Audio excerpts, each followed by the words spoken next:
Olá a todos! Hoje o assunto da aula é elementos químicos e semelhanças entre átomos. Vocês poderiam me dizer que imagem que é essa? O raio-x. Mas você já se perguntou como o raio-x consegue enxergar o interior do nosso corpo? Pois bem, este processo vai depender de substâncias que emitem radiação, como são os isótopos radioativos. Mesmo vocês ainda não sabendo o que é radioativo, vocês poderiam responder o que é um isótopo? Pois bem, esse é o assunto da nossa aula de hoje, é um dos assuntos da nossa aula de hoje. E nós vamos começar então com os objetivos dessa aula. Conceituar o elemento químico, entender as semelhanças entre os átomos, compreender algumas aplicações dos átomos isótopos, e praticar o conhecimento por meio de questionamentos e atividades. Para isso, a gente vai relembrar alguns assuntos que vocês estudaram lá no nono ano, como é a constituição da matéria. A matéria, tudo que tem massa e ocupa lugar no espaço, ela é formada por substâncias, e essas, por sua vez, são formadas por um conglomerado de átomos. Ainda nós estudamos este ano, lá na aula 1 e na aula 2, nós vimos lá os modelos atômicos. E lá nos modelos atômicos nós vimos que os átomos são formados por 3 partículas subatômicas: os prótons, os elétrons e os nêutrons. Muito bem. Ainda vimos, desde lá do nono ano, o que era um elemento químico e como representar esse elemento químico. Mas o que é um elemento químico? O elemento químico é um conjunto de átomos que possuem o mesmo número de prótons. E eles são representados através da tabela periódica, e nessa tabela periódica eles vão ser identificados pelo símbolo e por 2 números. O número maior, o número de massa, e o número menor, que é o número atômico. O número atômico, a gente representa pela letra Z, é o número de prótons existente no núcleo do átomo. Enquanto que o número de massa é a soma dos prótons e nêutrons que estão no núcleo atômico. Portanto, A é igual a Z mais N. Muito bem, vamos identificar agora, no exercício, quais são os números dentro da representação do átomo de ouro, do elemento químico ouro. Então, ele tem um símbolo, AU, possui 2 números, o número 197 e o número 79. O número 197 é o número de massa, que é o número maior, e o número menor é o número atômico. Existem 3 casos de semelhanças entre os átomos. Nós vamos estudar 3 casos importantes agora: a isotopia, a isobaria e a isotonia. A isotopia, os átomos pertencem ao mesmo elemento químico. Portanto, eles têm o mesmo número atômico, ou seja, o mesmo número de prótons. Eu vou dar 3 exemplos para vocês aqui. Carbono, que possui 3 isótopos naturais, o carbono 12, o carbono 13 e o carbono 14. O hidrogênio, que apresenta 3 isótopos naturais também, o hidrogênio 1, o 2 e o 3. E o oxigênio, como isótopos naturais, o oxigênio 16, 17 e 18. Outro caso de semelhança é a isobaria, em que os átomos pertencem a elementos químicos diferentes, com números de massas diferentes, números de atômicos, diferentes, porém apresentam o mesmo número de massa, né? E eles são conhecidos como isóbaros. Por exemplo, o carbono 14 e o nitrogênio 14. O carbono 14, ele possui símbolo C e número atômico 6. E o nitrogênio, símbolos N e o número atômico 7. Percebam que eles possuem o mesmo número de massa. Então, eles são isóbaros. Isótonos é o caso dos elementos químicos que apresentam o mesmo número de nêutrons. Então, o caso de semelhança é conhecido como isotonia.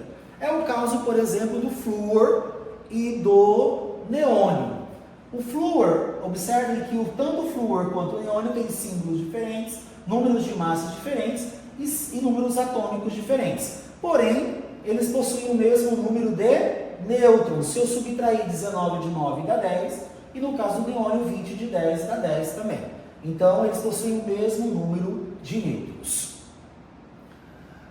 Bom, agora você já sabe o que são isótopos. Em que contextos podemos aplicar esses isótopos no nosso cotidiano? Então, eu vou colocar alguns exemplos para vocês aqui, onde nós poderíamos aplicar esses isótopos. Na medicina, no estudo, diagnóstico e tratamento de doenças, na geologia, para datar tanto rochas quanto fósseis, né? Na agricultura, para estudar a capacidade de absorção de adubos e fertilizantes, e também na irradiação de alimentos para preservação da qualidade e o tempo dessa conservação.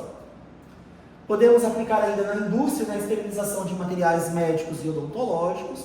Podemos aplicar para identificação de pedras preciosas, conservação de alimentos, detecção de vazamentos de oleodutos, controle de qualidade de pneus. E também podemos utilizar na física, na construção de bombas nucleares ou atômicas e através da construção de usinas nucleares. Muito bem. Agora nós vamos exercitar um pouquinho sobre essa questão dos isótopos. O desafio é o seguinte: os radiofármacos são compostos sem ação farmacológica que têm na sua composição um isótopo sendo utilizados na medicina nuclear para diagnóstico e terapia de várias doenças. Em dupla, vocês vão pesquisar os pós e os contras dos isótopos radioativos utilizados como radiofármacos e fazer as anotações no caderno, cada um com o seu caderno. Em seguida, eu vou escolher algumas duplas para apresentar esse tema aqui da tarefa. E para nós terminarmos a aula, né, nós vamos rever alguns itens que nós estudamos na aula de hoje. Primeiro, vocês estudaram lá os conceitos de matéria, de átomos e sua composição. Nós estudamos o conceito de um elemento químico e sua representação. Né? Então, qual era o conceito de matéria, o que era um átomo, qual era a composição desse átomo, né? Nós vimos lá o que era um elemento químico, como que ele era representado através do símbolo, do número de massa e do número atômico, né?